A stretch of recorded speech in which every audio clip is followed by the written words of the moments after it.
Olá, boa noite. Seja bem-vindo à nossa quarta aula da disciplina de capital de giro e análise das demonstrações financeiras. Nessa aula de hoje, nós vamos falar sobre a gestão da análise de crédito e sobre capital de giro especificamente, né? Nós vamos então começar a adentrar aí nesse mundo do capital de giro. O que é o capital de giro? Como administrá-lo? Entender um pouco mais a fundo, assim como política de crédito. A política de crédito, ela interfere de maneira imediata no nosso ativo, no nosso capital de giro. Algumas empresas têm uma política de crédito mais estendida, recebendo em 30, 60 e 90 dias. Isso vai impactar no seu caixa. Eu vou ficar com caixa negativo durante algum tempo, durante esses 30, 60, 90, 120 dias, se eu tiver que pagar o meu fornecedor antes do recebimento. Então, essa questão de política de recebimento, política de pagamento, entradas e saídas de caixa, elas impactam o meu ativo circulante, elas impactam o meu capital de giro, aquele dinheiro que eu tenho disponível para as coisas acontecerem dentro da organização.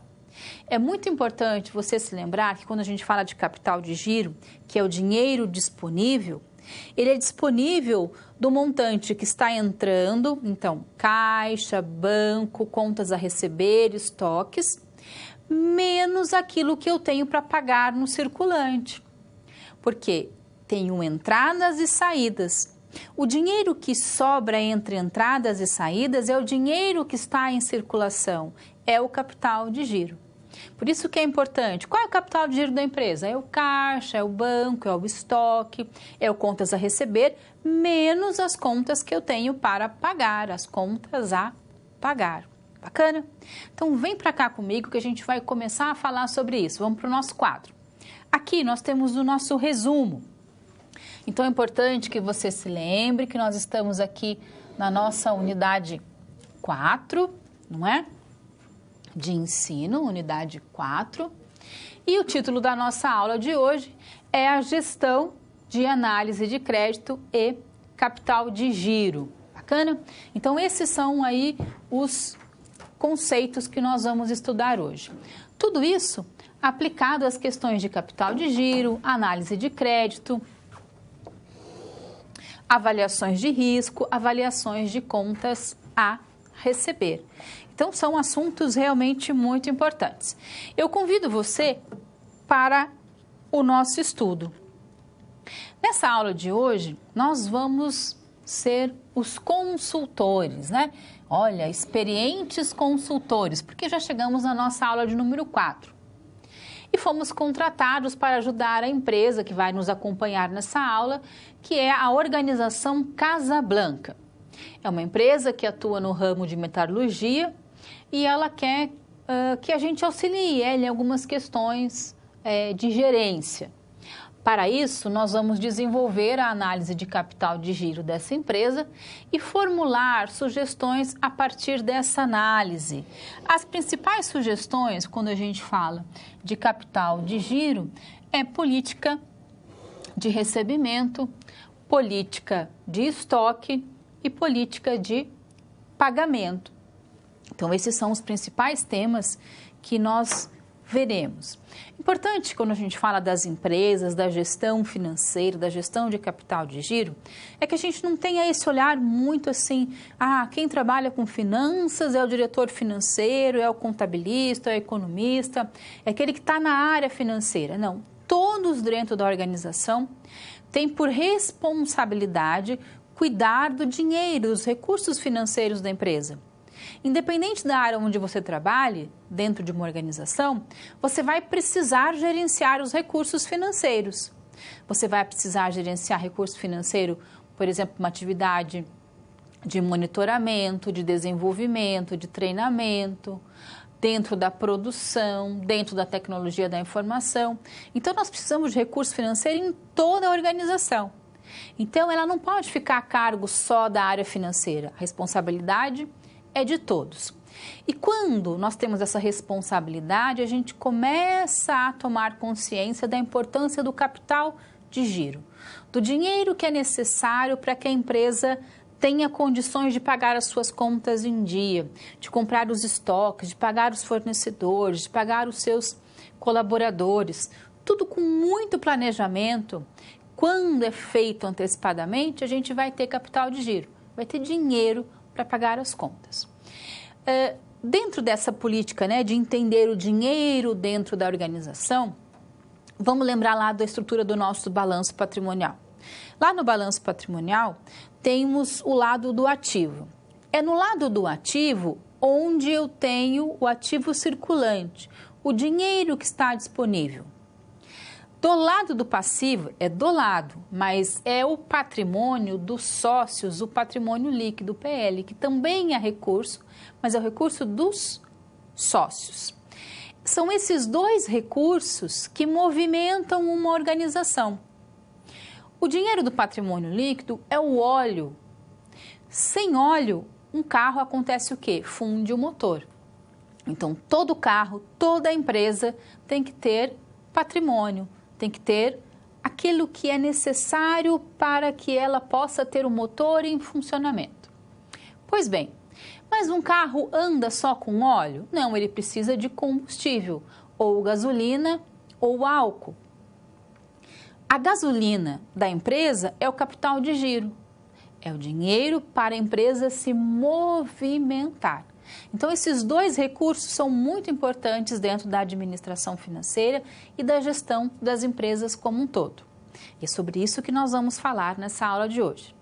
Muito importante que você já tenha lido o capítulo do livro, porque hoje a gente vai fazer os exercícios resolvendo. Você já viu os exercícios, estudou o capítulo e hoje juntos a gente vai resolver as situações problema. Importante que você leia o livro atentamente para a nossa prova, que já está próxima, já é na semana que vem. Veja, assista às webaulas, faça os exercícios e a lista de exercícios que o seu tutor encaminhou para você. Acho que são 7 ou 8 exercícios. Se você fizer esses exercícios, você vai ir muito bem na sua prova, junto com as teleaulas e a leitura do livro. Os exercícios são fundamentais para você treinar, para você desenvolver a sua prática em capital de giro. Bacana? Também dê uma revisada nas aulas atividades, na aula 1, 2 e 3, que são muito importantes também para o nosso estudo aí da prova. Lembrando que na prova você terá acesso às fórmulas. As fórmulas vão estar disponíveis na sua prova. Não vai ter lista de fórmula, não vai precisar colocar fórmula no quadro, não, elas estarão na sua prova. E na prova você pode e deve usar a calculadora. Pode ser a científica, pode ser a HP, pode ser a calculadora normal que você tem, porque as nossas contas são simples. Só não pode, em hipótese alguma, usar o celular, tá bom? Não pode. Então, aquela calculadora simples que você tem em casa, ou a HP, ou mesmo a científica. Não se esqueça da calculadora no dia de prova, ela vai ajudar muito você. Metade da prova você vai fazer com a sua calculadora. A outra metade da prova são questões teórico-práticas. Então, imagine, você precisa analisar o balanço patrimonial de uma organização. Qual é a melhor ferramenta para esse tipo de análise? Análise vertical e análise horizontal. Eu vou perguntar para você, o que é análise horizontal? Ou o que é análise vertical? Bacana? Então, dessa forma, a gente construiu junto o nosso conhecimento e a prova é só um momento onde você vai mostrar que você aprendeu, que você se desenvolveu e tem potencial para seguir em frente, tá bom? Esse é o nosso combinado, então.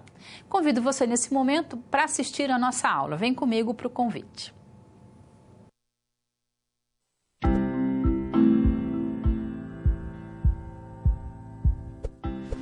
Promoção, olha a promoção, leva hoje e paga só daqui a 60 dias.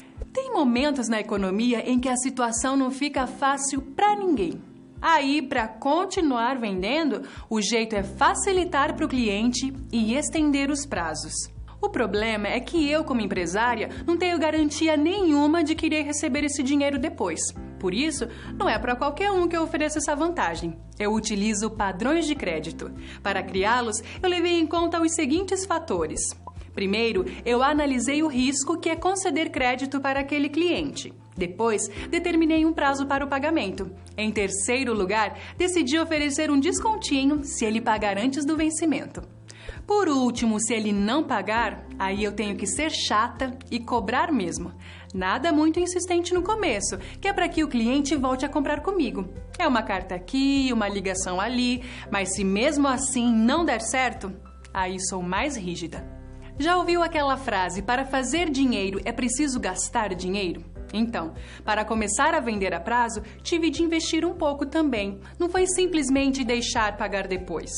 Eu passei a ter 4 novos gastos, com devedores duvidosos para cobrir as vendas inadimplentes, despesas gerais de crédito, que é a manutenção do departamento de crédito com pessoal, materiais, serviço de informação, esse tipo de coisa, despesas de cobrança e custos de investimento marginal em valores a receber, que é uma taxa de retorno mínima exigida sobre o investimento adicional em valores a receber. Tudo isso pode soar trabalhoso, mas garanto que é mais fácil do que parece. Nessa unidade de capital de giro e análise de demonstrações financeiras, a competência técnica é justamente conhecer os aspectos da gestão de recursos financeiros, análise de crédito e capital de giro para a gestão financeira empresarial. Também vamos passar pelos seguintes pontos: o capital de giro, seus conceitos e sua administração, consideração do risco de crédito, avaliação de valores a receber e medidas de controle de crédito. E como o dinheiro não é só teoria, mas também prática, na situação da realidade profissional, você irá desenvolver a análise de capital de giro de uma empresa e apresentar um relatório com as suas conclusões. A cada sessão, as atividades englobarão as etapas dessa análise. Fique esperto, porque para isso você vai precisar de conceitos vistos em unidades passadas. Então vamos lá, acesse seu livro didático, as web-aulas e o material complementar, além de responder aos questionários das pré- e pós-aulas de cada sessão. Enquanto você volta aos estudos, eu volto ao trabalho. Promoção! Olha a promoção! Leva hoje e paga só daqui a 60 dias!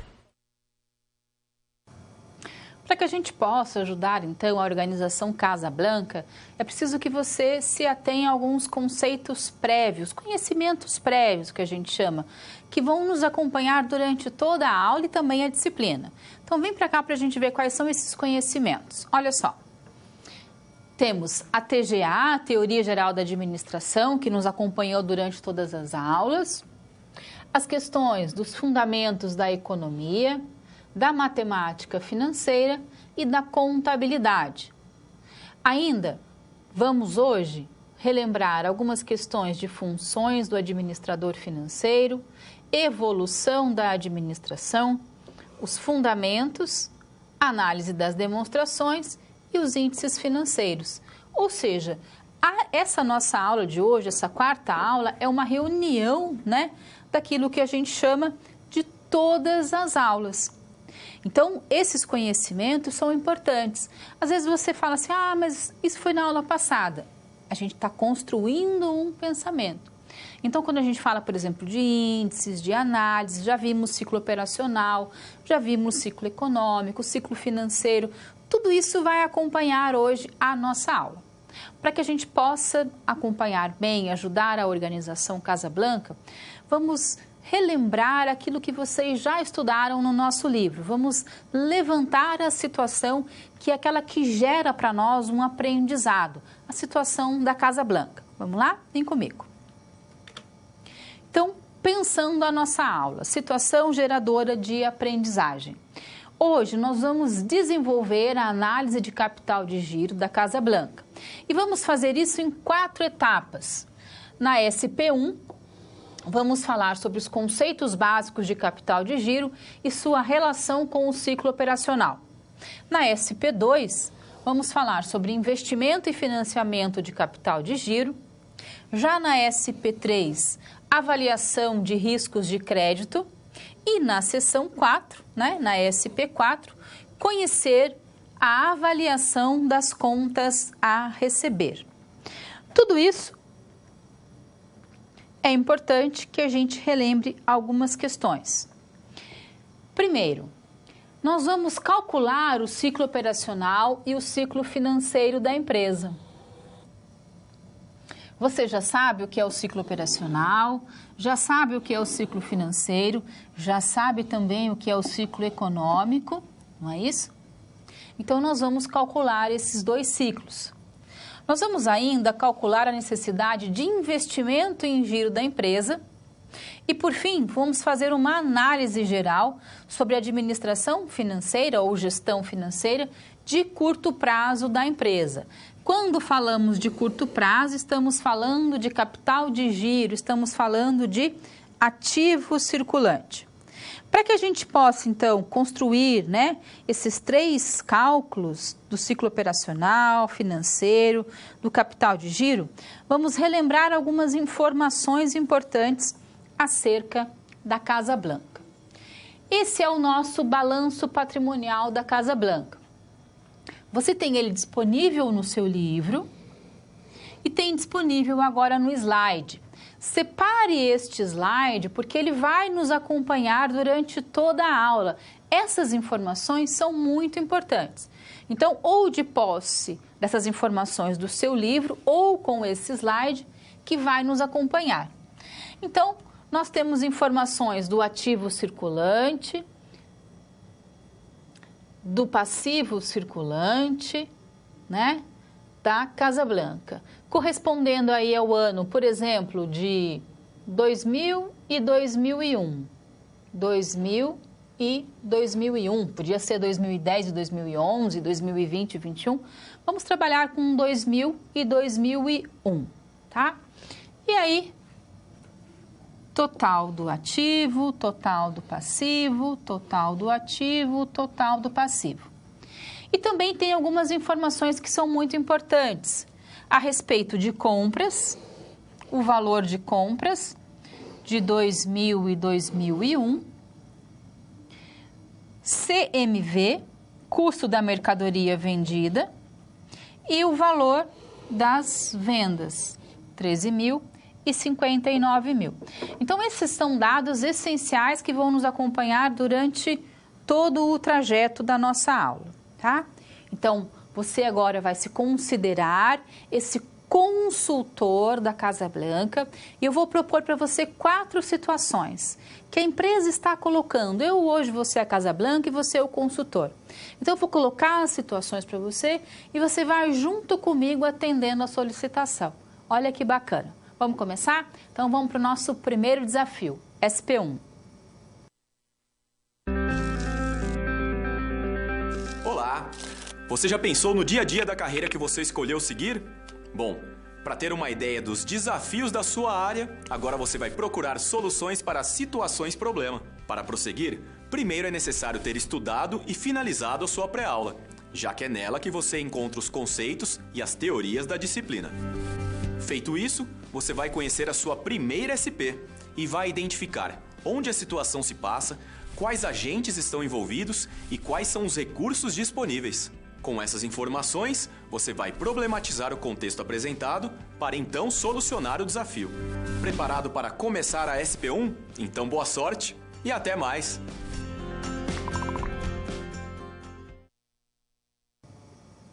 Então, a Casa Blanca está propondo a você, neste momento, a primeira situação, que é calcular o capital de giro, ou CCL, como a gente costuma chamar.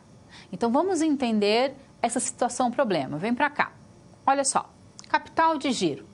Nesta primeira situação problema, nossa tarefa será de calcular o CGL, que é o capital de giro líquido, conhecido como CGL. Mais usualmente, nós chamamos de CCL, que é o capital circulante líquido. Também vamos encontrar a denominação capital de giro próprio, CGP. Tá? Então, as 3 denominações estão corretas. E ainda o ciclo operacional da organização. Lembre-se que você precisa usar os dados daquelas 2 primeiras tabelas que eu trouxe para você, tá? Para que a gente consiga resolver essa situação, é importante que a gente relembre alguns conceitos.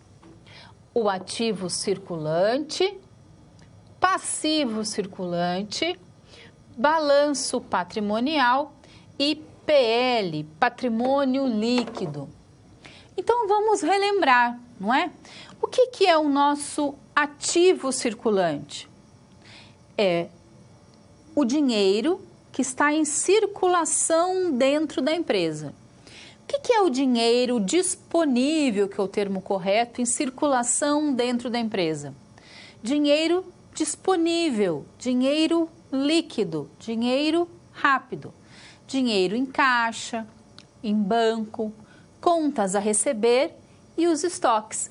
Esses são os 4 principais elementos que compõem o ativo circulante. Ativo, aquilo que eu tenho, circulante, que está disponível, tá? Logo abaixo do ativo circulante, a gente tem o quê? O passivo circulante. O que é o passivo circulante? São as contas que eu tenho que pagar dentro deste ciclo operacional, dentro desse exercício, dentro deste ano. Então, eu tenho que pagar o aluguel, a água, a luz, o telefone, os impostos, os salários, tudo aquilo que eu devo a terceiros que estão dentro do meu exercício, do exercício semanal, do exercício mensal, do exercício daquele ano em que nós estamos vivenciando. Então, de um lado, eu tenho as contas circulantes a receber, ou que eu já tenho, são bens e direitos, então o que eu tenho e o que eu tenho a receber. E do outro lado, o passivo circulante, as contas que eu tenho que pagar. O terceiro item é o balanço patrimonial. O que é o balanço patrimonial? É um demonstrativo, é um documento, é uma ferramenta que apresenta naquele dado momento, exato momento em que ele foi feito, dali para trás. O que ele mostra? O que eu tenho de ativo circulante, de ativo não circulante e o total do meu ativo. E o que eu tenho de passivo circulante, de passivo não circulante e de PL, de patrimônio líquido, dinheiro dos sócios. Tudo isso é o total do meu passivo mais PL. Então, é aquilo que eu tenho de direitos e obrigações dentro de uma organização, representados num documento. Os meus bens, os meus direitos, as minhas obrigações, reunidas num papel, num documento, o balanço patrimonial, que apresenta o equilíbrio, como o próprio nome está dizendo, o balanço do patrimônio da organização, e que tem que sempre estar em equilíbrio. Tudo que eu tenho veio de algum lugar. Quando a gente entende, mas por que tem que bater até os centavos? Porque tudo que eu tenho ali exposto veio de algum lugar. Não veio do nada, do além, de Marte, né? Se eu tenho estoque, eu comprei de alguém. Se eu tenho caixa, porque eu tenho um sócio. Se eu tenho um patrimônio, por exemplo, um imobilizado, ele é correspondente ao dinheiro dos sócios ou de um empréstimo. Então, tudo que eu tenho veio de algum lugar. Tudo que eu tenho veio da onde? De terceiros ou do capital próprio. E é isso que o balanço mostra, o retrato da empresa, do que ela tem, do que ela deve e do seu patrimônio. Bacana? E o seu patrimônio líquido, que é o PL, que era o nosso 4º item, é o dinheiro dos sócios, dos donos da empresa. Se for um dono só, 2, se for uma SA, as ações vão estar ali, as preferenciais, as ordinárias. Então, o PL é o quê? O dinheiro dos sócios. Além disso, o lucro da empresa. E o lucro da empresa de quem que é? Dos sócios. E são os sócios que decidem o que fazer com o lucro. Se vai para o bolso deles, se vai aplicar, se vai pagar dividendo. Por isso que essa representação do PL, patrimônio líquido, o patrimônio, o que os sócios têm líquido, que são deles, que é deles. Bacana? Então, dessa forma, a gente tem essa reunião desses 4 elementos para entender capital de giro. E agora a gente pode, então, ajudar a Casa Blanca. Vamos lá? Vamos resolver a situação, problema. Só que antes, tem alguns dados que são muito importantes que eu quero trazer para vocês. E o primeiro deles é esse entendimento do capital de giro. Bom, vamos imaginar que eu tenho estoques. Eu comprei 1000 peças, 1000 calças jeans para revenda. Essas calças chegaram no meu estoque, elas entraram em exposição e eu as vendi. Quando eu as vendi, eu tenho agora um direito. Esse direito é o contas a receber. Assim que eu recebo, o dinheiro vai para o caixa ou para o banco ou para aplicações financeiras. Essa é a figura, então, que representa o capital de giro ou ativo circulante. Lembre-se que deste valor nós tiramos as obrigações de curto prazo. Aqui é o ativo circulante, do outro lado eu tenho o passivo circulante. O que me sobra, a diferença, né, é o capital que eu tenho circulando dentro da organização. Vamos imaginar que o estoque é o meu passivo circulante, aquilo que eu paguei para terceiros, o meu fornecedor. E além disso, vamos relembrar esta figura, a figura do nosso ciclo operacional, que é uma figura importante para a gente. Ela acompanha o gestor financeiro diariamente. E essa é uma figura recorrente no ENAD, é uma figura recorrente em questões de concurso público, cai na prova do CRC, cai em provas para mestrado, para doutorado. É uma questão que o economista, o contabilista e o administrador têm que entender o que é ciclo operacional, né? O ciclo operacional sempre vai começar no dia zero, no momento zero, quando eu compro os estoques e fico então devendo ao meu fornecedor. E este ciclo operacional ele vai terminar no dia em que eu recebo do meu cliente. O cliente é aquela pessoa que comprou o meu produto. Produto esse originário dos meus fornecedores. Do momento da venda até o momento do recebimento, eu tenho um intervalo do pagamento ao fornecedor. Então, eu paguei o meu fornecedor e eu agora recebi do meu cliente. Este intervalo de tempo é o ciclo de caixa, é a necessidade de recurso. Por quê? Porque eu paguei o meu fornecedor e agora eu estou sem recurso financeiro, que eu vou receber quando o cliente me pagar. Então, essa figura é importante também para a gente entender a questão de ciclo operacional e as questões de capital de giro. Bacana? Então, foi nos apresentar essa situação da Casa Blanca e a partir de agora a gente vai, então, de posse desses conceitos de capital de giro, ativo, passivo, balanço, PL, ciclo operacional, econômico e financeiro, ajudar a Casa Blanca. Então, agora essa é a nossa missão, resolver o problema da Casa Branca. Vem comigo. Olha só. Resolvendo a situação problema. O primeiro passo é calcular o capital de giro, né? Que a gente pode chamar de CGL ou CCL, que é o mais usual, capital circulante líquido. Pois bem, nós tínhamos as informações do ano de 2000, tanto do ativo circulante como do passivo circulante. Você já sabe que o capital circulante líquido é igual ao quê? Ao ativo circulante menos o passivo circulante. Então, CCL é igual ao ativo circulante menos o passivo circulante. Qual é o total do meu ativo? 10.800. Está aqui, 10.800. Qual é o total do meu passivo? 7.200. Está aqui, 7.200. R$10.800 menos R$7.200, R$3.600. Então, qual é o CCL da Casa Blanca em 2000? R$3.600. Esse era o capital de giro circulante. Vamos para o nosso próximo ano, o ano de 2001. Então, o que aconteceu em 2001? Algumas modificações e nós chegamos a ter um ativo circulante lá no dia 31 de dezembro de 2001 de R$ 22.500 e um passivo circulante de R$ 15.000. Então, vamos calcular o capital circulante líquido. O ativo circulante, R$ 22.500. O passivo, R$ 15.000. 22.000 menos 15.000, R$ 7.500. Então, qual é o capital circulante líquido em 2001? R$ 7.500.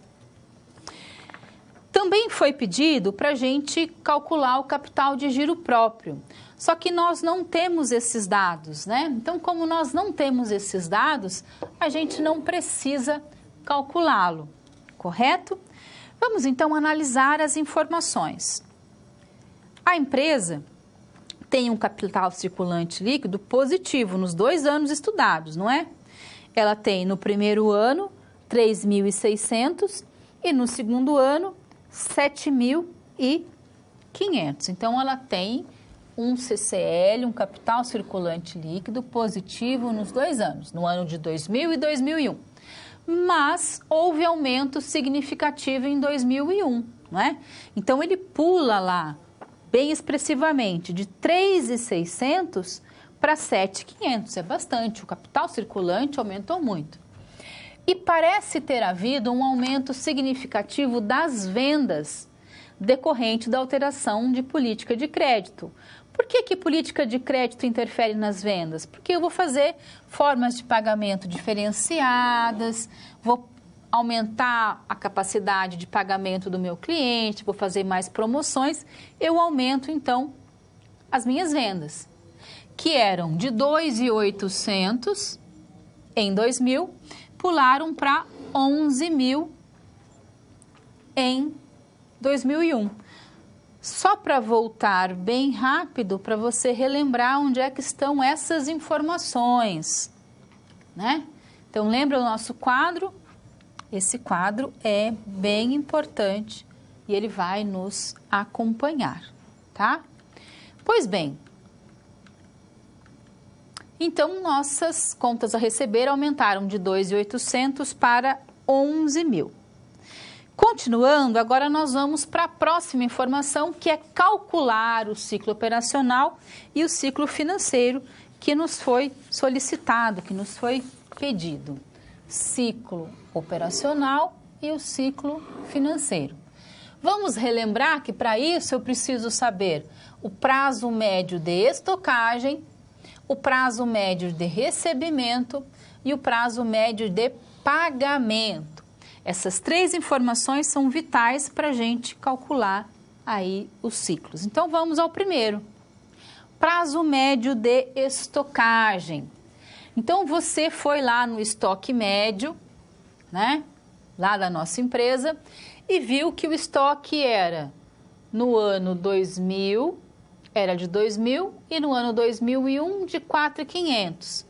Então, eu somo os 2 estoques e divido por 2. Quando eu faço isso, eu acho que o estoque médio. Pois bem, 2.000 mais 4.500. 2.000 mais 4.500 é 6.500. 6.500 dividido por 2 é igual a 3.250. 3.250.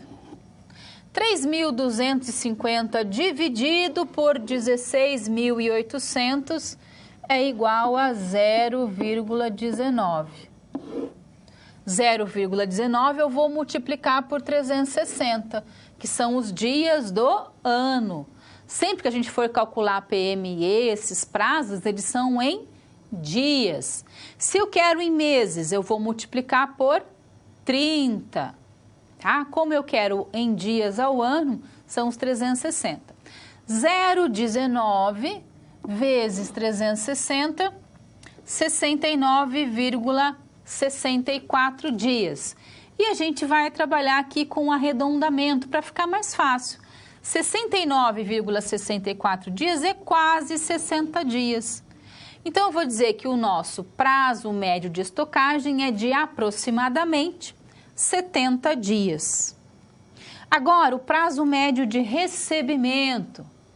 Prazo médio de recebimento é igual a contas a receber médio, então também vamos tirar a média, dividido pelas vendas, multiplicado pelos dias do ano.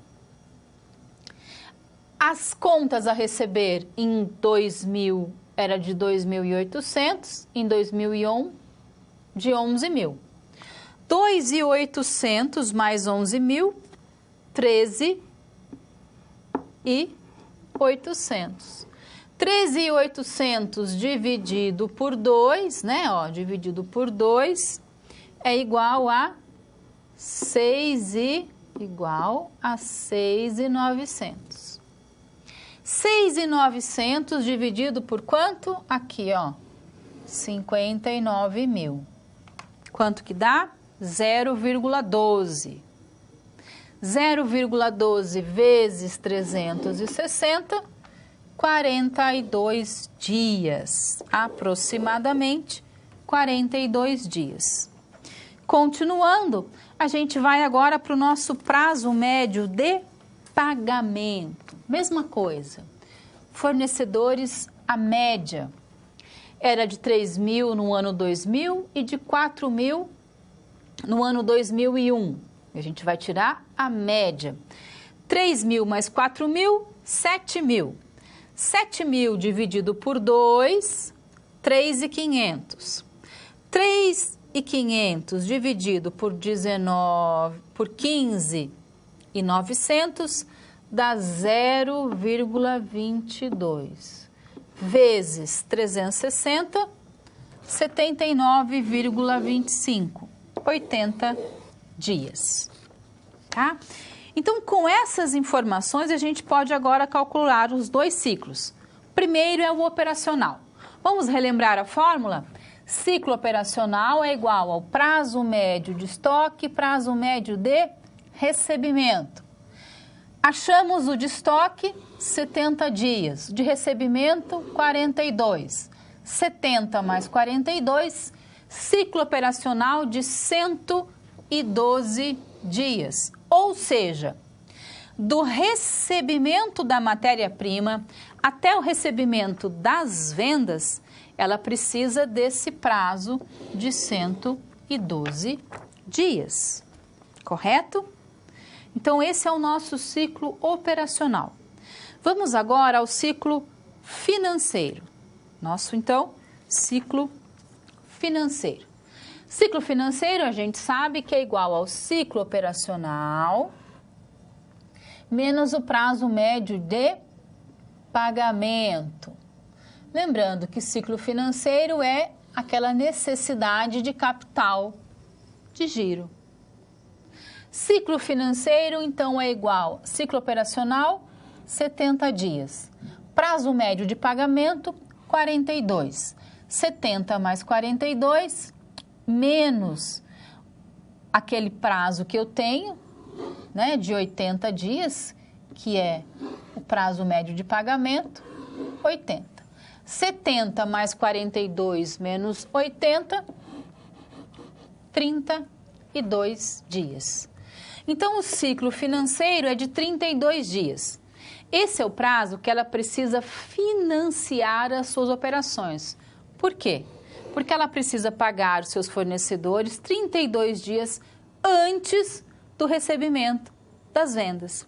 Então, dessa forma, nós podemos ajudar a Casa Blanca. Veja quantas informações nós trouxemos, com poucos dados, com alguns dados simples. Você, então, calculou necessidade de capital de giro, você calculou o ciclo operacional e o ciclo financeiro. Não é complicado. Se a gente tiver as fórmulas, olhar para as fórmulas, saber interpretar, analisar, o nosso papel é analisar os dados. Não é fazer conta, é olhar para aqueles dados e interpretá-los. Bom, o nosso ciclo operacional de 112 dias é muito grande. Dentro desse ciclo operacional, o que está maior? O estoque está ficando guardado muito tempo? A produção está muito grande? Estou pagando o fornecedor muito antes do que eu recebo? Então, é a análise dos dados que é o fundamental. Para quê? Para que eu possa diminuir o prazo de recebimento do meu cliente, aumentar o prazo que eu tenho para pagar ao fornecedor. Quanto mais próximo for o fornecedor do cliente, menor vai ser a necessidade que eu tenho de capital de giro, do meu ciclo aí orçamentário. Bacana? Então, nós ajudamos a Casa Blanca e ela ainda tem algumas necessidades que a partir de agora, na SP2, você vai ajudar a receber. Vamos lá.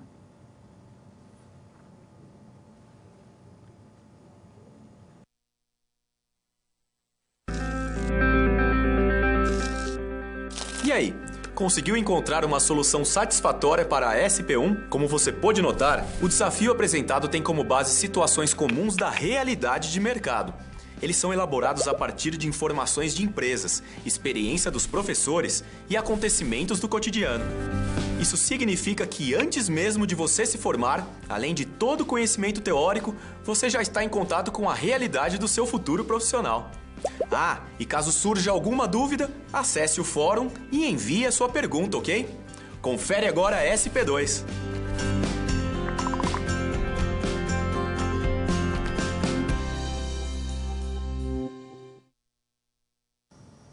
Nosso assunto agora é a administração do capital de giro. Vem para cá, vamos dar uma olhadinha no nosso quadro. Administração do capital de giro. Neste tema, nós vamos simular estratégias de investimento em capital de giro para o exercício de 2003. Então, nós temos dados do ano de 2000, temos dados do ano de 2001 e vamos agora simular, projetar o ano de 2003. E sempre que a gente vai projetar, que a gente vai conversar, fazer questões, levantamentos orçamentários, a gente vai analisar cenários. Então, você está imaginando que para ano de 2020, como estará a sua vida? Você já quer ter trocado de carro, reformar a sua casa, comprar o seu primeiro apartamento? Então, para isso, eu preciso planejar, e é isso que as empresas fazem, elas planejam o seu futuro orçamentário. E sempre que eu for analisar, ou projetar, ou planejar esse futuro da organização, a gente vai partir de 3 cenários. Como assim 3 cenários? Vamos imaginar um cenário onde as coisas continuam as mesmas. De 2000, 2001, 2003, então 2003 vai continuar sendo um retrato do histórico passado. Mas a gente também pode pensar em algo mais para frente, algo com um aumento de 10, 20, 30%. Ou ainda eu posso pensar num cenário moderado, um cenário de 10%, ou alguma coisa bem agressiva. Tudo isso são projeções. A gente não está projetando? Então, vamos projetar também para a Casa Blanca, assim como para a sua vida. Projete a compra do seu apartamento de forma agressiva. O que você vai precisar fazer para comprar o seu apartamento? Ao invés de todo final de semana sair, ir ao cinema e comer pipoca, você pode todo final de semana ir ao cinema e não comer pipoca. Ou ao invés de comer a pipoca big, comprar a pipoca pequena. Faça as contas. Quanto você vai economizar por ano? Em capinha de celular, em uma bolsa nova que você não precisa. Chegou o verão, vou comprar uma rasteirinha nova. Chegou o inverno, vou comprar uma bota nova. Mas eu já tenho uma rasteirinha, mas eu já tenho uma bota, mas eu já tenho uma bolsa. Mas eu posso ir caminhando alguns dias ou de bicicleta. Eu posso economizar em tantas coisas, e as empresas também podem economizar em muitas coisas para que elas consigam uma vitória muito melhor no futuro do que ficar gastando com bobagens quando isso é desnecessário, tá? Quando é necessário, tem sim que fazer o investimento, tem sim que gastar. Tudo isso, então, é administrar o capital de giro. Vamos entender isso um pouquinho melhor, vendo agora alguns dados da nossa empresa. Vem para cá. A gente então falou que nós vamos projetar 2003. E dentro dessa projeção, nós vamos traçar 3 cenários. Um agressivo, que era o mesmo ou cenário igual do ano de 2001. Estou considerando isso como agressivo. Por quê? Porque 2001 não melhorou bastante em relação ao ano de 2000, lá na Casa Blanca? Nós não tivemos um aumento de quase 10 mil nas vendas, então é realmente agressivo.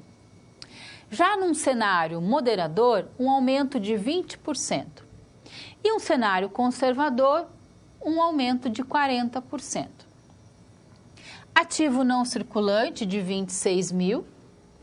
O passivo circulante, que vai corresponder a 30% do total do ativo. Passivo não circulante, 20% do total do ativo. Num cenário conservador, aí, um aumento de 40%, que é este aumento. Patrimônio líquido, 50% do total do ativo. Lucro operacional bruto, 30 mil. Despesa financeira correspondendo a 15% do capital de terceiros e a alíquota do imposto de renda de 40%. Então, com esses dados, separe esse slide, porque com esses dados nós vamos agora seguir em frente e ajudar a nossa amiga Casa Blanca. Para isso, nós precisamos entender duas questões. O que é capital de giro? E o que é o retorno sobre o patrimônio líquido? O capital de giro, você já sabe que é o ativo circulante do balanço patrimonial da empresa. Ou seja, disponibilidade, caixa, bancos, contas a receber e estoque. Lembra que do capital de giro sai o passivo circulante. E o ROI, que é o retorno sobre o patrimônio líquido, não é? Eu tenho um patrimônio líquido, eu investi na organização, eu tenho um dinheiro lá que está aplicado, não é isso? O dinheiro dos sócios, o dinheiro da conta sócios, tudo isso que é o meu dinheiro sócio que está lá aplicado na organização, é isso? E eu espero um retorno sobre esse dinheiro que eu investi. Imagine que eu não quisesse abrir uma empresa, que eu fosse pegar o meu capital e colocar isso, por exemplo, no banco. O banco me pagaria um retorno sobre o dinheiro meu que está aplicado lá. E quando eu aplico o dinheiro na empresa, quando eu abro uma organização, eu também espero um retorno. E esse retorno é o ROI. E esse retorno ele é dado muito em função do capital de giro, do capital que está circulando na organização. Então, de posse dessas informações e construindo os 3 cenários, a gente agora vai ajudar a Casa Blanca e vamos construir esses cenários para ela. Para isso, é importante que você me acompanhe. Vem comigo para cá. Então, resolvendo a situação problema 2. Eu montei para nós, então, 3 perspectivas. A perspectiva agressiva, que é igual à de 2001. Uma moderada, que vai aumentar em 20%, e uma conservadora, que vai aumentar em 40%. O ativo circulante nos foi dado, 26 mil. Esse é o nosso ativo. E o ativo total é o circulante mais o não circulante. Então, 22.500 mais 26, 27 mil mais 26, mas de onde saiu esse 27? É o 22 mais 20%. 31.500 mais 26. De onde saiu 31.500? Do 22.500 mais 40%. O passivo circulante, com um aumento de 30%. O não circulante, com um aumento de 20%. Então, essas são as premissas daquele nosso quadro lá que nós colocamos, né? Então, nós temos lá o nosso quadro de premissas. Esse é o nosso quadro. É ele que vai auxiliar agora nessa resolução, tá? No patrimônio líquido, queríamos 50%. E aí, então, nos dando um total do nosso passivo na agressiva, na moderada e na conservadora, assim como o nosso ativo total, também dentro destas novas premissas. Então, a primeira coisa que a gente vai fazer é esse quadro para comparar as 3 estratégias. Montei os dados. Agora, Como ficou o nosso quadro? Então, nós tínhamos as nossas contas feitas. Por exemplo, 22.500 mais 26.000. Então, agora a gente montou o nosso quadro. Está montado. Aplicamos as premissas, correto? Agora a gente vai, então, fazer uma análise da ROI, do retorno. É isso que nós queremos. Então, nós temos uma estratégia agressiva, que é a nossa estratégia de 2001. Traçamos uma estratégia moderada, traçamos uma estratégia conservadora. E agora eu quero saber qual é o retorno de cada uma dessas estratégias. Qual é o melhor? Então, nós levantamos todas as nossas informações, fizemos lá as nossas despesas financeiras, temos o nosso passivo circulante, o não circulante, ainda com as contas por fazer, né? Para que você siga o passo a passo. O lucro do imposto de renda, o imposto de renda com a alíquota de 40% e o nosso lucro líquido, né?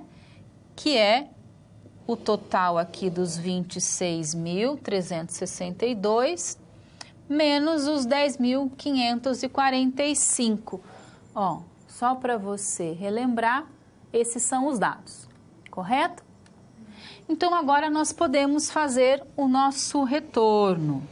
Como é que eu calculo o retorno?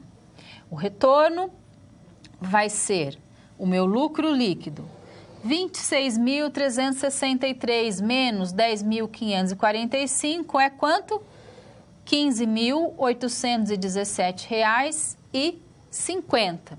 Dividido pelo quê? Ó, pelo PL, 24.250, na moderada 26.500 e na conservadora 28.750. Então, vamos fazer esse primeiro aqui, tá? Então, vamos lá.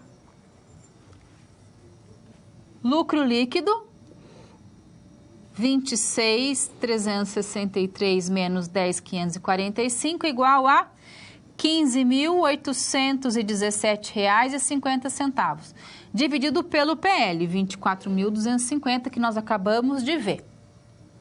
Então, dessa forma, nós montamos toda a nossa tabela.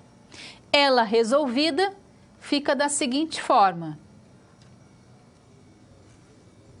Na estratégia agressiva, nós vamos ter um retorno de 65%, e esse será o nosso lucro líquido. Na moderada, nós teremos um retorno de 59% em cima do nosso PL, com lucro de 15.615. E na estratégia conservadora, um retorno de 54%, e o nosso lucro líquido de 15.413, tá? Então, o que é esse 65%? Vamos voltar lá. 15.817,50 dividido por 24.250 é igual a 0,65, ou seja, 65%. Então, qual é o retorno sobre o patrimônio líquido? Vai ser de 65% na estratégia agressiva, vai ser de 59% na moderada e vai ser de 54% na estratégia conservadora. Vamos analisar esses dados? A empresa ela deve o quê? Ponderar a relação risco e retorno. Risco na moderada, na agressiva, na conservadora. Qual vai ser o retorno? A gente acabou de verificar, né? 65, 59 e 54. Como a empresa possui um índice de liquidez confortável, o que é o índice de liquidez, né? Ela tem 22.500 e ela deve 15.000, então ela tem 1,50 para pagar para cada R$1 de passivo. Então ela pode o quê? Adotar uma posição mais agressiva para conseguir maior rentabilidade. Por quê? Porque ela tem um ativo maior que o passivo. Contudo, ela tem que estar atenta à sua gestão de estoque e políticas de crédito para não comprometer a sua operação.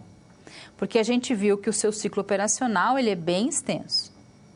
Como a empresa tem folga de liquidez, a sugestão, a sua sugestão, vai ser por adotar uma estratégia mais agressiva. Por quê? Porque, na verdade, o que ela tem? Ela tem um ativo maior que o passivo. Ela tem dinheiro para pagar com as suas obrigações.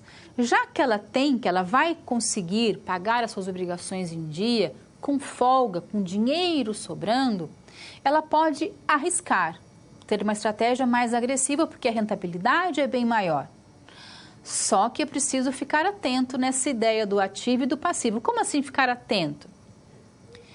Como nós temos um prazo de pagamento ao fornecedor e entre esse prazo de pagamento e de recebimento de clientes, tem alguns dias, 32, 42 dias, é muito tempo para ficar sem dinheiro em caixa. Então, eu preciso fazer o quê?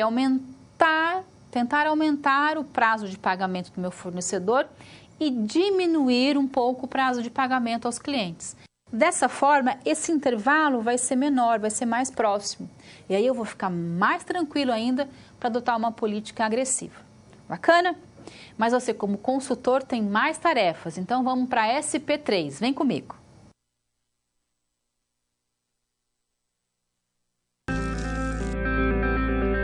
Bom, 2 SPs já foram finalizadas. Como você acha que está se saindo? Lembre-se de que para se dar bem é importante seguir as etapas, já que elas facilitam os seus estudos. Vamos revê-las? Primeiro é necessário estudar a pré-aula para conhecer a teoria e os conceitos da disciplina.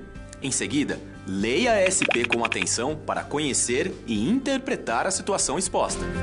Feito isso, você deve levantar hipóteses sobre a situação-problema, considerando os recursos disponíveis. E por fim, você deve aplicar os conceitos estudados com foco em resolver a problematização. Combinado? Então fique agora com a SP3. Até mais! Algumas empresas imaginam que se ela oferece um crédito mais vantajoso para o cliente do que os concorrentes, as pessoas vão vir comprar na sua empresa. Isso com certeza é garantia de clientes. Só que não é garantia de que a empresa permaneça aberta. Por isso, o gestor financeiro, o gestor de toda a empresa precisa estar atento a essas questões. A política de crédito é muito importante. Não basta simplesmente vender para que os clientes comprem e paguem no longo prazo, se eu tenho contas para pagar no curto prazo. Então, a política de pagamento e a de recebimento, elas têm que caminhar em conjunto. Como assim em conjunto? Se eu dou prazo longo para pagamento para os meus clientes, eu tenho que ter fornecedores que me deem prazo longo de pagamento. E, além disso, eu tenho que casar essas duas questões com pagamento de água, luz, aluguel, não é isso? Telefone, internet, salários, impostos, emergências, outras contas a pagar. São diversas contas a pagar, além do fornecedor. E tudo isso eu pago com o recebimento do meu cliente. Tudo bem que o fornecedor é a maior parte, mas existem outras contas. Então, pensar em políticas de crédito, é preciso pensar também nas políticas de pagamento. A gente vai ver uma coisa, vai ver a outra, mas lembre-se, elas não são separadas. A empresa, o capital de giro é uma coisa só, em funcionamento. É o dinheiro para colocar gasolina para a sua máquina, para a sua empresa funcionar. Então, vamos agora ajudar a empresa, vamos ajudar a Casa Blanca a resolver a SP3. Vem para cá. Avaliação do risco de crédito. Agora nós vamos desenvolver uma política geral de crédito para as organizações Casa Blanca. Essa política geral, a gente vai imaginar que ela sirva para qualquer empresa. A política geral serve para qualquer tipo de organização. Em cada empresa nós teremos situações diferentes, mas se eu entendo o geral, os critérios, o resto fica muito mais fácil. Quais são os critérios? Padrões de crédito, prazo de concessão de crédito, descontos financeiros por pagamentos antecipados e as políticas de cobrança. Então, esses 4 itens são os itens que vão estar presentes nas políticas de crédito da maioria das organizações. De acordo com o enfoque usualmente aceito, adotado, a política de crédito ela envolve basicamente o estudo de 4 elementos: análise de padrões de crédito, prazo de concessão, desconto financeiro e política de cobrança. Isso quem está falando é o Asaf Neto, uma das pessoas, um contabilista que mais entende aí dessas questões contábeis e financeiras de política de crédito. São os famosos 5 Cs do crédito: caráter, capacidade, capital, colateral e condições, que são os 5 Cs do crédito que você estudou no seu livro. Tudo isso para que a gente possa desenvolver, então, políticas de crédito conforme a empresa. As principais fontes de informação para que eu, empresa, possa analisar o risco. Qual o risco? O risco do cliente não pagar. O risco do cliente me dar um cheque para 30 dias e demorar 45 dias para pagar. De eu fazer uma nota, um crediário e não receber. Então, hoje, com o cartão de crédito, isso diminuiu bastante. Porque eu vendo no cartão, o banco me paga e o banco, então, vai ter a política de crédito dele com o consumidor. Mas ainda muitas empresas trabalham com crediário próprio, recebimento de cheques, notinha, isso faz parte usual dos negócios. Então, para mim analisar esse risco, o risco de não receber, o risco de receber atrasado, do cliente sumir, são vários. E onde é que eu consigo as informações para correr esse risco? Primeiro, avaliação retrospectiva das demonstrações contábeis da organização. Informações de empresas de assessoria às decisões de crédito, Serasa e SPC. E outras fontes de pesquisa, como publicações da imprensa. Então, quando eu vendo para o consumidor, eu vou aqui. Quando eu vendo para as empresas, eu vou analisar as demonstrações contábeis dessa empresa e também as suas publicações aí. É uma empresa idônea, tem um gerente idôneo, nunca cometeu nenhum problema, está tudo certinho. Então, quando a gente fala de política de crédito, de concessão de crédito, tem dois lados. Tem um lado, eu, empresa, vendo para outra empresa. Então, eu vou analisar as demonstrações contábeis dessa empresa, eu vou analisar informações que saíram na imprensa, vou pegar recorte de jornal. O dono dessa empresa está envolvido em falcatruas, o dono dessa empresa está envolvido agora com o governo federal, com algum problema que aconteceu, tem história de informações, compra de informações, de venda de informações. Tudo isso eu vou levantar na empresa, na imprensa em geral. E também da empresa eu vou pegar as demonstrações contábeis dela. Me passa aqui o seu DRE, o seu balanço. Já do consumidor, se eu vendo para o consumidor final, a gente pode falar então de informações aí, Serasa, SPC. Muito importante que a gente tenha essas informações, acesse essas informações para conceder crédito.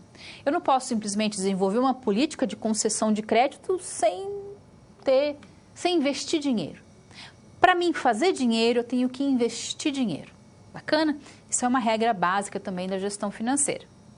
Vamos então ajudar a nossa Casa Blanca de posse dessas informações. Vamos desenvolver para ela uma política de crédito. Vem para cá. Vamos refletir sobre a criação de uma política geral de crédito, analisando os 4 delineadores básicos que nós já conhecemos: padrões de crédito, concessão de crédito, desconto e política de cobrança. Padrões de crédito. Para a gente desenvolver, então, padrões de crédito, nós vamos ter que lembrar sobre a análise de risco. A análise será pelo modelo tradicional ou não tradicional? Nós vamos usar modelos estatísticos para predição de inadimplência, então 10% dos consumidores de calça jeans não pagam. 3% das pessoas que compram em shopping não pagam. 8% das empresas do ramo da metalurgia pagam em dia, as outras acabam girando em torno de 3, 4 ou 5 dias a política de pagamento. Próxima. Quais informações e documentos serão utilizados para análise do crédito? E para concessão do crédito? Quais são os clientes? Quais são as categorias? Vou classificá-los em categorias? Quais são essas classificações? O cliente que paga em dia, que não paga em dia, arriscado, agressivo ou moderado? Então, vamos olhar cada um desses itens. Primeiro é a análise tradicional. É quando eu faço análise do histórico do cliente, avaliação das demonstrações financeiras e informações cadastrais em serviços de apoio ao crédito, Serasa e SPC. Então, essa é a análise tradicional. E se eu for fazer, por exemplo, uma análise não tradicional? Então, eu vou usar algumas ferramentas estatísticas, programas informatizados. Eu não preciso comprar, eu posso recorrer, eu posso comprar a informação estatística, né? Tem empresas especializadas em fornecer essas informações. E vou categorizar os meus clientes em clientes de baixo risco, risco moderado e risco alto, dado a essas ferramentas estatísticas. E nada impede que eu use as duas ferramentas. Próximo passo é o prazo de concessão de crédito. E aí preciso pensar, qual é o prazo médio de concessão de crédito? Se há diferenciação de prazo de crédito por categoria de risco? Qual a estratégia para adoção desse prazo? Então, vai ser 30, 60 e 90 para todo mundo? Para alguns clientes vai ser só à vista? Então, eu preciso pensar nesses formatos. Preciso ainda verificar se são concedidos prazos de pagamento para 30, 60 e 90, e o prazo médio é, então, de 45 dias. Se esse prazo é condizente com a estratégia de capital de giro, então, lá do meu ciclo operacional, dentro do ciclo operacional, eu tenho um momento que eu pago o meu fornecedor e tenho um momento que eu recebo do meu cliente. Nesse espaço, eu fico sem dinheiro. Então, eu preciso de capital de giro para cumprir com essas obrigações. Então, a minha política é condizente? Preciso pensar em todas essas situações. Além do prazo de concessão de crédito, nós vamos falar da avaliação de risco de crédito, que são descontos financeiros, se a empresa vai adotar na sua política uma concessão de desconto, pagou antecipado, vai ter desconto? Não vai ter desconto. E se eu der desconto, o que a gente vai atingir? Qual a porcentagem de recebimento? Quando a gente fala de avaliação de risco de crédito, a gente precisa pensar que, como o prazo médio de recebimento está condizente com a estratégia de capital de giro da empresa, nós não adotaremos a política de concessão de descontos financeiros por pagamento, porque nós temos ali 45 dias, né?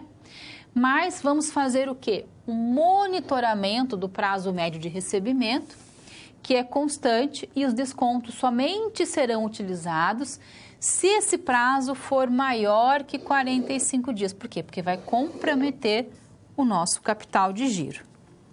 Então, quando falamos dessa avaliação do risco de crédito, nós vamos pensar que atualmente a gestão, né, você, consultor, conclui que não temos necessidade de abrir mão do resultado com a concessão de desconto. Mas se eu pagar com desconto, eu quero antecipado, eu quero desconto. Não, na nossa empresa nós não temos esse formato. E aí fechamos então com a política de cobrança. Vamos pensar sobre: você classifica a política de cobrança da empresa como rígida, intermediária ou folgada? E quais procedimentos de cobrança a empresa vai adotar? Bom, nós vamos então descrever os objetivos da política de cobrança. Vamos imaginar que a política de cobrança é classificada como intermediária e que o objetivo da política é garantir o recebimento tempestivo, ou seja, no dia que vence, dos valores a receber. E se eu colocar todas essas informações em um quadro, a gente vai adotar os seguintes critérios para recebimento. Se o cliente atrasar em 5 dias, este é um formato padrão, tá? Você vai adotar na sua empresa o padrão daquela empresa, dado ao seu ciclo operacional. Mas um padrão usual para a maioria das empresas é este. Com 5 dias de atraso, a gente vai emitir uma carta de cobrança. O cliente não veio pagar, em 10 dias nós vamos emitir a segunda carta de cobrança. Em 15 dias, nós vamos cobrar por telefone. Ter essa política é importante para não atropelar, para você não saber se não pagou, se ligou, se não ligou. Segue a regra que não vai dar erro. Com 30 dias, nós vamos então efetivar a restrição cadastral em órgão de proteção ao crédito. Não veio pagar, com 45 dias a gente vai fazer o notário, a notificação via cartório. E 60 dias não pagos, encaminhar para advogado promover a cobrança judicial. Esse é um formato padrão usual. Cada empresa vai adotar o seu próprio formato, tá? Então, essa é uma política de concessão de crédito. Tem um modelo ideal? Não. Tem um modelo ideal da Ford, da Volkswagen, da barraquinha de cachorro-quente do seu Zé, da padaria onde você compra pão. Seguindo os 5 Cs do crédito e pensando numa política de crédito como algo geral, que vai melhorar o relacionamento entre a sua empresa e o cliente e não distanciá-lo, você vai traçar uma boa política de crédito como nós acabamos de fazer para a Casa Blanca. Bacana? Agora a gente vai dar um passo além e vai fazer a nossa SP4. Vamos lá! Quando você faz uso de todo o material didático, você passa a conhecer as teorias e os conceitos da disciplina de forma mais completa. Só assim as SPs, que servem de exercícios práticos que te preparam para o mercado de trabalho, terão efeito na sua carreira. Ou seja, seguindo as etapas, você está adquirindo experiência profissional antes mesmo de terminar o seu curso. E se durante a sua leitura algum ponto de interrogação surgir, não se preocupe. Envie sua dúvida no fórum, ok? Fique agora com a SP4. Boa sorte!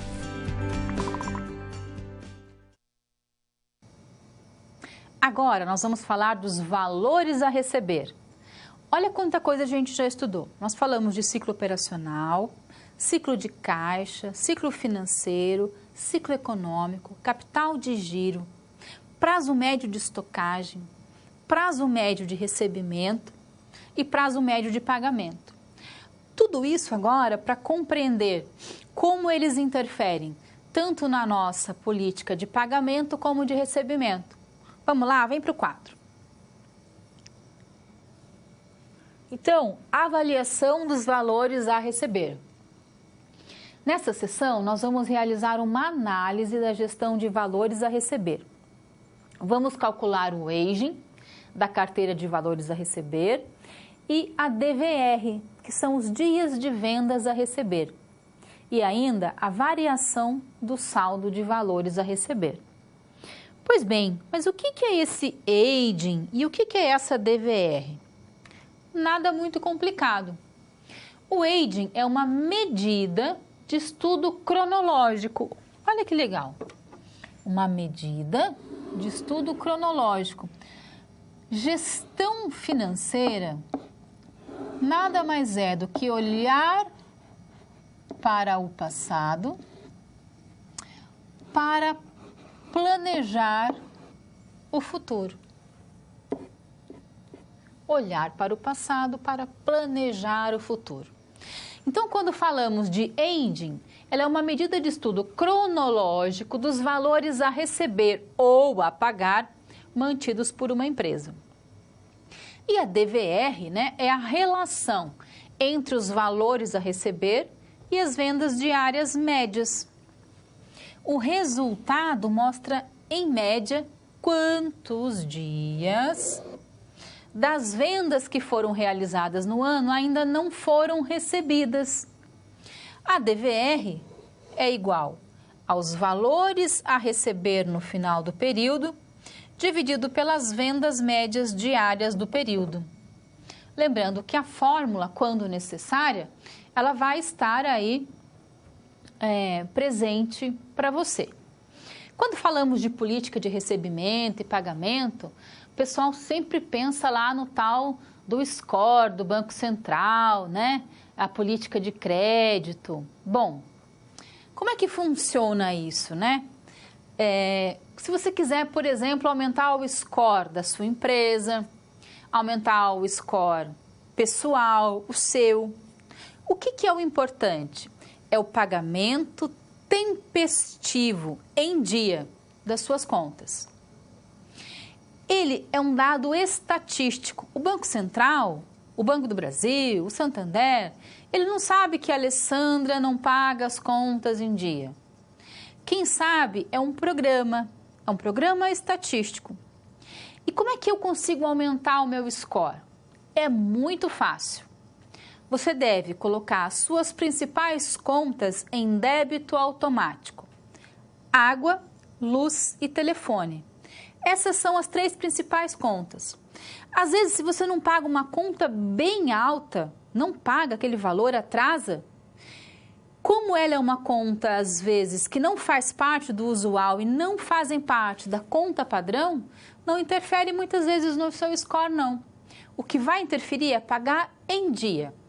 Água, luz, telefone, Unimed e as contas bancárias. Se você financiou uma casa ou financiou um carro. Mais do que pagar em dia, quando você tem essas contas no débito automático, essas informações, elas vão contar para esse programa estatístico que você é um bom pagador e o seu score aumenta. Converse sempre com o gerente do seu banco para que, caso aconteça de, naquele dia, cair aquela conta e não ter dinheiro em caixa no seu banco, lá, peça para o gerente, converse com ele, faça amizade para que ele comente com você: olha, caiu uma conta e você não tem dinheiro, o que eu faço? Tal, cobre, não cobre? Principalmente se você é um empresário, pagar as contas em dias faz com que o seu score aumente, tá bom? Tem gente por aí dizendo que pode aumentar o seu score, você vai lá e paga para aumentar o seu score. Nada disso adianta, tá? O que adianta é pagar as contas em dia e, mais do que isso, entre lá no site do SPC e do Serasa, se cadastre enquanto pessoa física, enquanto pessoa jurídica, se for. Mande os seus documentos, mande os seus dados, atualize o seu endereço de 6 em 6 meses. Isso aumenta bastante o seu score. Vamos voltar para a Casa Blanca? Vem para cá. Então, falamos de aging e de DVR. E nós tínhamos algumas informações da nossa empresa. Abertura de contas a receber, vencidas no mês passado de R$ 1.100, a vencer no mês de R$ 2.750, em um mês de R$ 4.950 e em 2 meses de R$ 2.200. E em 3 meses não tínhamos nada. Então, vamos começar a calcular. Primeiro passo. Para o ano 2001, as organizações Casa Blanca tinham projetado, ou seja, orçado, os seguintes valores: vendas de R$ 40 mil e contas a receber de 8 mil. Como é que eu calculo o DVR? Eu pego os 8 mil, que é o contas a receber, e divido pelaquilo que eu vendi, 40 mil. E ainda pelos 360 dias do ano. E vou chegar a 72. Então, qual é o DVR? 72 dias. Vamos dar um passo além com todas, ó, só voltando, temos essas informações. Essas informações agora eu vou trazer para cá. Então, qual é o total de contas? 11 mil. 11 mil é o quê? É o 100%. E as contas a vencer em 3 meses? No mês passado, 10%. No mês, 25%. Só fazer regrinha de 3 básica. Em um mês, 45%. 2 meses, 20%. E 3 meses não temos nada. Correto? Fazendo a análise, a empresa tem uma carteira, em dezembro de 2001, de R$11 mil de contas a receber. Desse valor, 10%, R$ 1.100, já estão vencidos e ela tem que tomar alguma medida de cobrança. 70% da sua carteira ainda vai vencer, então ela pode esperar para que venha o resultado, ou seja, para que ela venha a receber. Calculando o DVR em dias a realizar. Para esse cálculo, a gente vai usar alguns dos nossos dados. Quais são esses dados?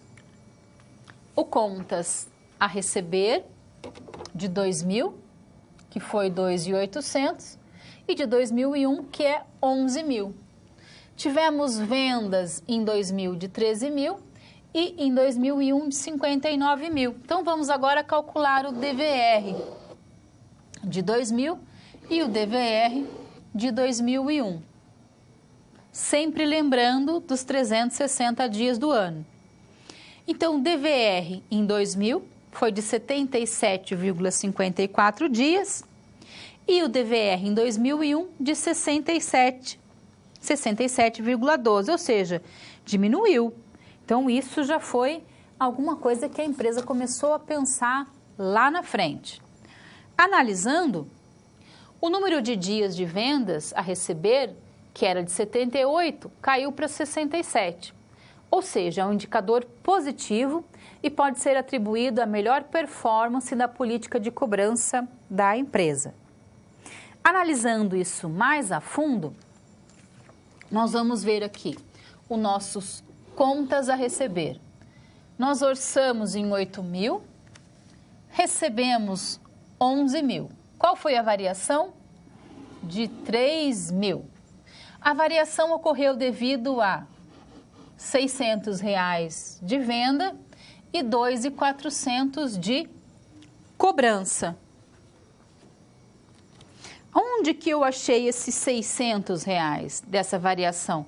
Colocando lá as nossas contas, né? Ó, variação de vendas foi de 11.000 realizado e de 8.000 orçado, os 360 dias do ano.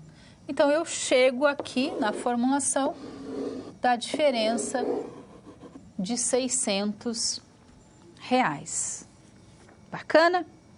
A empresa, então, fez um orçamento de R$ 8.000 de contas a receber e o realizado foi de quanto? 11.000. Portanto, um incremento muito importante, substancial, de 3.000. Essa variação positiva é explicada em R$ 600 por incremento nas vendas e 2.400 pela política de crédito. Veja, então, que a gente, com os dados da empresa, consegue levantar informações. Os dados da empresa estão disponíveis. As questões contábeis, os formulários, os demonstrativos estão todos expostos. O que eu preciso fazer enquanto gestor financeiro, enquanto contabilista ou economista, é pegar esses dados e olhá-los atentamente para tirar as informações para tomar decisão. Porque relatório não conversa, relatório está ali com os dados. O que eu preciso é olhar isso um pouquinho mais para frente. Bacana? Vamos agora para a nossa cápsula de número 5. Vem para cá. Bom, chegamos ao final da nossa aula. E depois de concluir todas as SPs, é hora de você refletir sobre tudo o que aprendeu com os desafios.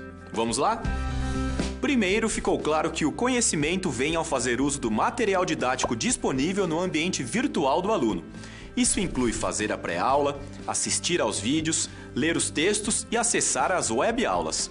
E depois de compreender os conceitos da disciplina, você aprendeu a aplicar os fundamentos aprendidos em situações similares às da realidade do mercado de trabalho. Tudo isso faz de você um aluno proativo e mais capacitado para exercer a sua profissão, o que te coloca passos à frente na hora de ter sucesso profissional. Mas não acabou. Você ainda tem a sua pós-aula para acessar. Não vai esquecer, hein? Cada parte do processo é essencial para a sua aprendizagem. Respeite todas as etapas, ok? Bons estudos! Tchau! Então é isso. nós vamos encerrando a nossa disciplina. Foi muito bacana ficar com vocês. Se vocês tiverem dúvidas para a nossa prova, mandem para os tutores, eles estão sempre conversando comigo. Eles pediram para que eu mandasse uma lista de exercícios para vocês já receberam ontem. Façam os exercícios, leiam o livro. Se necessário, assistam novamente a teleaula. Não esqueça da calculadora no dia da prova e você com certeza vai ter sucesso nessa nova etapa que está iniciando agora. Não está terminando, está começando. Eu deixo aqui um abraço bem apertado para vocês e a gente se vê em breve, numa próxima disciplina ou num seminário. Eu espero ter a oportunidade de conversar de novo com vocês. E não se esqueça, eu estou disponível para a gente conversar mais. Um abraço.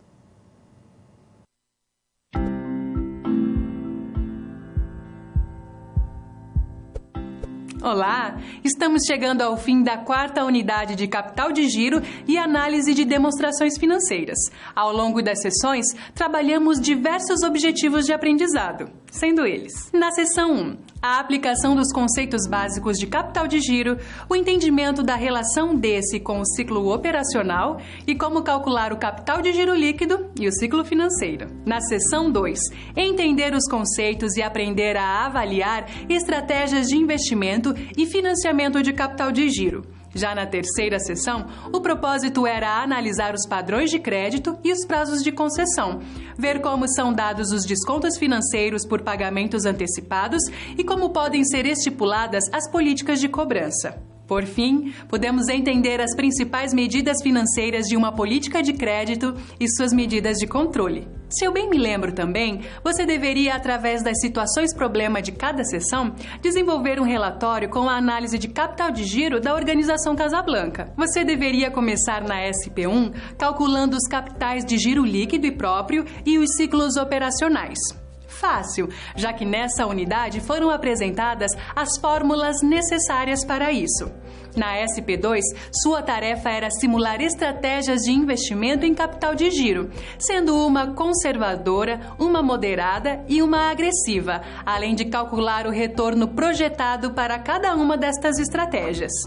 Após comparar as 3 estratégias e fazer o cálculo do retorno de patrimônio líquido para cada uma, a conclusão seria que a empresa poderia adotar uma posição mais agressiva e obter maior rentabilidade. A SP3 pediu que você criasse uma política de crédito para a organização. Dessa forma, foi preciso estabelecer padrões e prazos de concessão de crédito, descontos financeiros para pagamentos antecipados e políticas de cobrança.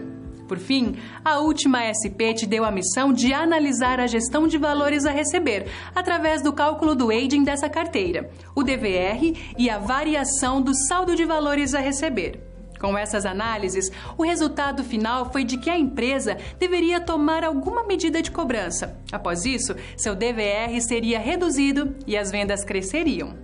Viu só quantos conhecimentos novos? Para você treinar mais um pouco, vou deixar mais uma situação. Imagine que você precisa apresentar ao diretor financeiro o orçamento de capital de giro para o próximo ano. Já que as incertezas com relação aos cenários econômicos são muito grandes, bem como as expectativas de crescimento do setor, você deve produzir 3 cenários possíveis para suas estratégias de capital de giro: agressivo, moderado e conservador. Agora, se eu puder te dar só mais uma dica, volte ao seu livro didático e às webaulas. Também não deixe de responder aos questionários das pré- e pós-aulas de cada sessão, além de ir ao material complementar. Espero que você tenha gostado de aprender um pouco mais sobre gestão de análise de crédito e capital de giro. Por enquanto é só e eu fico por aqui. Até a próxima!